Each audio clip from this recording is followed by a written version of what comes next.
warahmatullahi wabarakatuh.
Innal hamdalillah nahmaduhu wa nasta'inuhu wa nastahdihi wa nastaghfiruh wa na'udzu billahi min shururi anfusina wa min sayyiati a'malina. May yahdihillahu fala mudilla lahu wa may yudlilhu fala hadiya lahu. Asyhadu an la ilaha illallah wahdahu la syarika lahu. Lahul mulku wa lahul hamdu yuhyi wa yumitu wa huwa hayyun la yamut.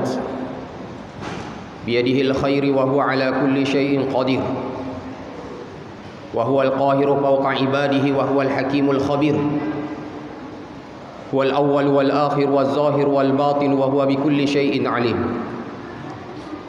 Wa asyhadu anna Muhammadan abduhu wa rasuluhu wa la nabiyya ba'dah.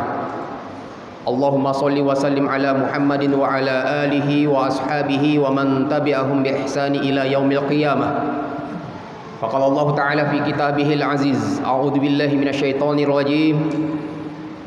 Ya ayyuhalladzina amanu taqullaha haqqa tuqatih wa la tamutunna illa wa antum muslimun. Ya ayyuhan nasu taqu rabbakumul ladzi khalaqakum min nafsin wahidah wa khalaqa minha zawjaha وبث منهما رجالا كثيرا ونساء واتقوا الله الذي تساءلون به والأرحام إن الله كان عليكم رقيبا يا أيها الذين آمنوا اتقوا الله وقولوا قولا سديدا يصلح لكم أعمالكم ويغفر لكم ذنوبكم ومن يطع الله ورسوله فقد فاز فوزا عظيما. Masyiral muslimin, jamaah Jumat yang dimuliakan dan dirahmati oleh Allah Subhanahu wa taala.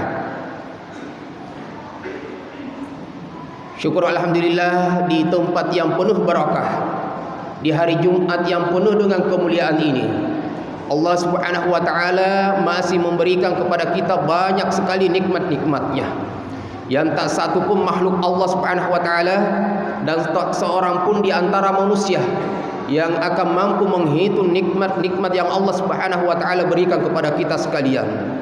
Dan nikmat yang paling utama, yang paling afdal, yang paling mulia, yang paling tertinggi dan paling agung adalah nikmat keimanan dan keislaman kita kepada Allah Subhanahu wa taala. Maka berbahagialah kaum muslimin yang istiqamah di atas dua nikmat yang mulia ini. Karena kedua nikmat inilah yang mampu membawa kebahagiaan yang hakiki dunia dan akhirat, iman dan Islam. Kemudian salawat dan salam kepada Rasulullah sallallahu alaihi wasallam, kepada keluarga-keluarganya, para sahabat-sahabatnya, para tabi'in dan seluruh kaum muslimin. Mudah-mudahan kita yang berada di masjid ini senantiasa menjaga sunnah-sunnah Rasulullah sallallahu alaihi wasallam. Masyiral muslimin, jamaah Jumat yang dimuliakan oleh Allah Subhanahu wa taala. An Abi Dzar radhiyallahu anhu qala Rasulullah sallallahu alaihi wasallam, ittaqillaha haitsu ma kunta wa atbi'is sayyi'atal hasanata tamhuha wa khaliqin nasa bi khuluqin hasanin. Rawahu Ahmad wa Tirmizi rahimahumallahu taala. Dari Abu Dzar, sahabat Rasulullah yang sangat mulia, mengatakan Rasulullah sallallahu alaihi wasallam berpesan. Pesan Rasulullah ini kepada Abu Dzar, namun berlaku kepada seluruh kaum muslimin umat Rasulullah sampai hari kiamat. Ada 3 pesan wasiat Rasulullah sallallahu alaihi wasallam kepada kita sekalian. Yang pertama, kata Nabi sallallahu alaihi wasallam, ittaqillaha haitsu ma kunta. Pesan ketakwaan. Bertakwalah Anda dimanapun Anda berada. Wa atbi'is sayyi'atal hasanata tamhuha, dan ikutilah setiap keburukan dengan kebaikan. Niscaya kebaikanmu menghapus dosa-dosa keburukanmu. Pesan untuk senantiasa berbuat kebaikan. Dan yang ketiga, wa khaliqin nasa bi khuluqin hasanin. Perlakukanlah manusia dengan akhlak dan budi pekerti yang baik. Berakhlak yang mulia kepada sesama manusia. Maka inilah pesan hablum minallah dan hablum minan nas. Bagaimana kita menjaga hubungan kita dengan baik dalam bentuk beribadah kepada Allah Subhanahu wa taala tanpa meninggalkan hubungan yang baik kita kepada sesama manusia. Maka yang pertama, pesan ketakwaan kepada Allah Subhanahu wa taala. Di dalam kaidah bahasa Arab, kata haitsu ma kunta, karena Rasulullah sallallahu alaihi wasallam mengatakan dalam hadisnya, ittaqillaha haitsu ma kunta. Bertakwalah Anda dimanapun Anda berada. Haitsu ma kunta dalam bahasa Arab artinya dimanapun Anda berada, kapanpun waktunya, dalam kondisi apapun. Maka bertakwalah kepada Allah dimanapun Anda berada. Bertakwalah kepada Allah kapanpun waktunya, dalam kondisi apapun, sehat, sakit, kaya, miskin, dan dimanapun tempatnya. Taatlah kepada Allah Subhanahu wa taala. Karena ulama kita mengatakan ketakwaan itu adalah fi'lu ma amarallah wajtinabu ma nahallahu anhu. Melaksanakan perintah-perintah Allah dan menjauhi larangan-larangan Allah Subhanahu wa taala. Maka jamaah sekalian, kalau kita mendapati diri kita pada detik ini termasuk orang-orang yang senantiasa menjaga dan melaksanakan perintah-perintah Allah Subhanahu wa taala, berusaha menjauhi larangan-larangan Allah Subhanahu wa taala, maka kita adalah orang yang bertakwa kepada Allah. Dan ulama kita mengatakan bahwa kehidupan kita di dunia ini ibarat sebuah perjalanan yang pasti setiap orang yang melakukan safar perjalanan akan selesai dari safarnya Maka kehidupan kita di dunia ini jamaah sekalian itu sementara, sebagaimana safar, perjalanan sementara. Meskipun jauh, meskipun lama, pasti akan selesai perjalanan tersebut. Maka kehidupan kita di dunia ini pasti akan selesai. Dan setiap orang yang melakukan perjalanan membutuhkan bekal untuk keselamatan dalam perjalanannya dan keselamatan serta kebahagiaannya sampai pada tujuannya. Maka apa bekal-bekal kita untuk kehidupan yang lebih hakiki nanti pada hari kiamat? Allah Subhanahu wa taala juga mengatakan di dalam surat Al-Baqarah ayat 197, "Wa tazawwadu fa inna khairaz zadit taqwa." Berbekallah kalian hai sekalian manusia dengan bekal ketakwaan. Fa inna khairaz zadit taqwa. Karena sebaik-baik bekal adalah bekal ketakwaanmu kepada Allah Subhanahu wa taala. Maka berbekallah jamaah sekalian yang dimuliakan oleh Allah Subhanahu wa taala dengan bekal ketakwaan ini, melaksanakan perintah-perintahnya, menjauhi larangan-larangan Allah Subhanahu wa taala.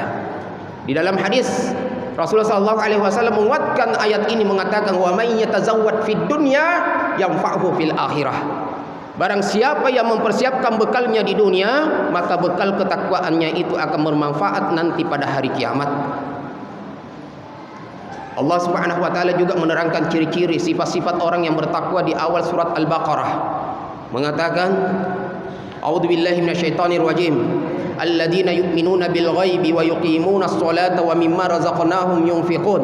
Walladzina yu'minuna bima unzila ilaika wa ma unzila min qablik wa bil akhirati hum yuqinun. Pada ayat yang kelima mengatakan ulaika ala hudan min rabbihim wa ulaika humul muflihun. Sifat-sifat orang yang bertakwa kata Allah Subhanahu wa taala adalah orang-orang yang beriman kepada yang gaib. Yang gaib artinya tidak kelihatan di depan kita, Pak. Tetapi kita punya keimanan dan keyakinan sebagaimana keyakinan kita kepada Allah yang gaib di depan kita.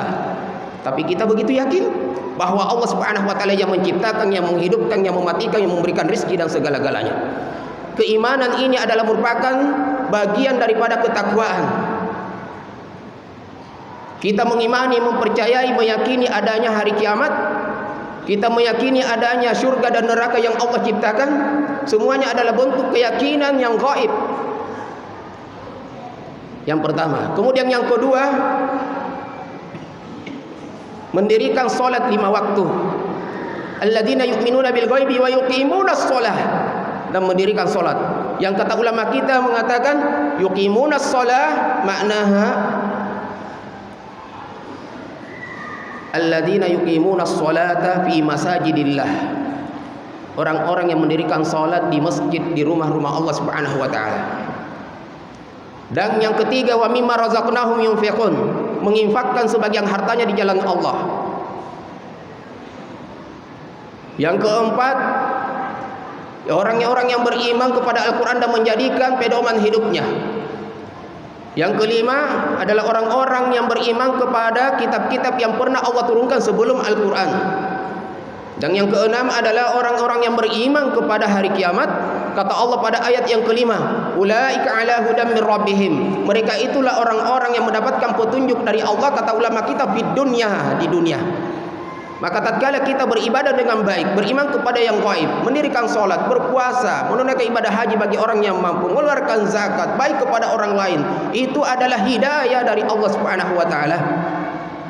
Itu adalah hidayah, petunjuk dari Allah Subhanahu wa taala. Yang kata ulama kita, ketika Allah memberikan hidayah kepada kita, itulah cinta Allah yang hakiki. Karena Allah menurunkan cintanya pada 2 tempat, di dunia dan di akhirat. Di dunia ini dengan hidayah Allah, dan yang di akhirat dengan Allah memasukkan kita ke dalam surganya. Berarti Allah cinta kepada kita.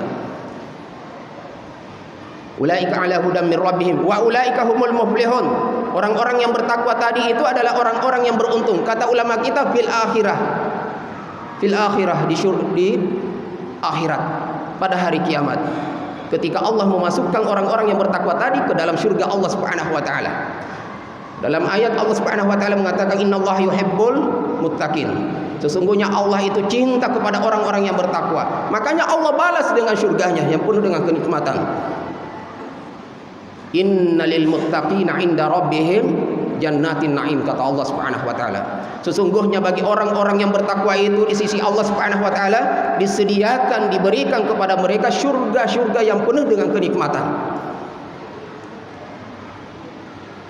Dan Allah Subhanahu wa taala juga berfirman, bagi orang-orang yang bertakwa bukan hanya kebaikan di akhirat, namun juga mereka mendapatkan kebaikan tersebut di dunia. Allah Subhanahu wa taala berfirman di akhir ayat yang kedua pada surat At-Talaq sampai ayat yang ketiga. A'udzubillahi minasyaitonir rajim. Wa may yattaqillaha yaj'al lahu makhraja wa yarzuqhu min haitsu la yahtasib wa may yatawakkal 'alallahi fa huwa hasbuh. Kata Allah Subhanahu wa taala, barang siapa yang bertakwa kepada Allah Subhanahu wa taala, maka Allah akan memberikan jalan keluar dari setiap permasalahannya. Ini di dunia. Wa yarzuqhu min haitsu la yahtasib. Allah akan memberikan rizki yang ia tidak sangka-sangka sebelumnya. Wa may yatawakkal 'alallahi fa huwa hasbuh. Maka barang siapa yang mencukupkan dirinya kepada Allah Subhanahu wa taala, Allah juga akan mencukupkan untuknya keperluan-keperluannya. Fattaqullah ya jamaah, maka bertakwalah kita kepada Allah Subhanahu wa taala. Kemudian yang kedua, pesan Rasulullah sallallahu alaihi wasallam, wa atbi'is sayyi'atal hasanata tamhuha. Ikutilah setiap keburukan dengan kebaikan, niscaya kebaikan itu menghapus dosa-dosa keburukanmu. Allah Subhanahu wa taala juga berfirman di dalam Al-Qur'an, innal hasanat yudhibnas sayyi'at. Sesungguhnya setiap kebaikan-kebaikan itu mampu menghapus keburukan-keburukan. Mungkin keburukan yang kita lakukan, yang manusia lakukan, yang kaum muslimin terkadang jatuh ke dalamnya, ada dosa besar dan ada dosa kecil, dan semuanya bisa terhapus jamaah sekalian. Dosa besar kalau kita jatuh ke dalamnya, bertobat kepada Allah, tinggalkan dosa itu, lakukan kebaikan, taatlah kepada Allah, Allah akan mengampuni. Dan dosa kecil itu bisa terhapus dengan amal soleh yang kita lakukan setiap hari. Salat jamaah sekalian menghapus dosa-dosa. Puasa jamaah sekalian menghapuskan dosa-dosa kecil. Sedekah, zakat kita menghapuskan dosa-dosa kecil. Kebaikan yang kita lakukan rutin setiap hari, semuanya itu bisa menghapus dosa-dosa kecil kita. Maka atbi'is sayyi'atal hasanah, ikutilah setiap keburukan kita dengan kebaikan berikutnya. Jamaah sekalian yang dimuliakan oleh Allah Subhanahu wa taala, terakhir yang ketiga, kata Nabi sallallahu alaihi wasallam, wa khaliqin nasa bi khuluqin hasanin. Perlakukanlah manusia dengan akhlak dan budi pekerti yang baik. Sampai Rasulullah sallallahu alaihi wasallam mengatakan dalam sebuah hadis, inna ahabbakum ilayya wa aqrabakum minni majalisan yaumal qiyamah ahsanukum akhlaqa. Sesungguhnya kata Nabi sallallahu alaihi wasallam, yang paling aku cintai dan yang paling dekat tempat duduknya nanti pada hari kiamat di dalam syurga Allah Subhanahu wa taala, ahsanukum akhlaqa, adalah orang-orang yang paling bagus akhlaknya di antara kalian. Barakallahu li wa lakum fil Qur'anil azim wa nafa'ni wa iyyakum bima fihi minal ayati wa dzikril hakim wa taqabbalallahu minna wa minkum tilawatahu innahu huwas samiul alim.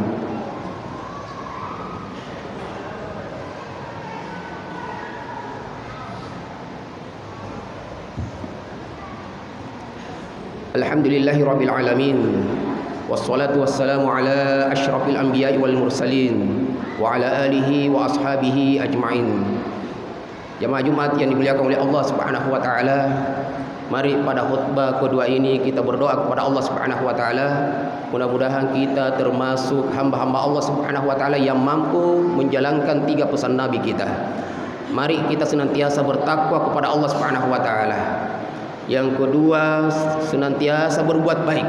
Dan yang ketiga, berakhlak yang baik kepada sesama manusia. Menjaga hubungan kita kepada Allah dengan beribadah, dan menjaga hubungan kita sesama manusia dengan akhlak yang mulia.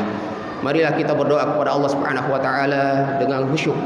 Berdoa kepada Allah Subhanahu wa taala dengan penuh keyakinan. Kata Nabi sallallahu alaihi wasallam, "Ud'ullaha wa antum muqinuna bil ijabah." Mintalah kepada Allah dan Anda yakin doa itu akan dikabulkan oleh Allah Subhanahu wa taala. Innallaha wa malaikatahu yusholluna 'alan nabi. Ya ayyuhalladzina amanu shallu 'alaihi wa sallimu tasliman katsiran. Allahumma shalli wa sallim 'ala Muhammadin wa 'ala ali Muhammad kama shallaita 'ala Ibrahim wa 'ala ali Ibrahim wa barik 'ala Muhammad wa 'ala ali Muhammad fil 'alamin innaka Hamidum Majid. Allahumma ij'al hadzal yawm salahan wa awsatahu falahan wa akhirahu najahan ya rabbal alamin. Allahumma taqabbal minna innaka antas samiul alim wa tub 'alaina innaka antat tawwabur rahim. Allahumma ya muqallibal qulub tsabbit qulubana bil iman ويا مصرف القلوب صرف قلوبنا إلى طاعتك. اللهم اغفر لنا ولوالدينا وارحمهم كما ربونا صغارا، واغفر للمؤمنين والمؤمنات والمسلمين والمسلمات الأحياء منهم والأموات إنك سميع قريب مجيب الدعوات يا قاضي الحاجات. ربنا هب لنا من أزواجنا وذرياتنا قرة أعين واجعلنا للمتقين إماما. ربنا آتنا في الدنيا حسنة وفي الآخرة حسنة وقنا عذاب النار. وصلى الله على نبينا محمد وعلى آله وصحبه وسلم. سبحان ربك رب العزة عما يصفون وسلام على المرسلين والحمد لله رب العالمين. أقيموا الصلاة.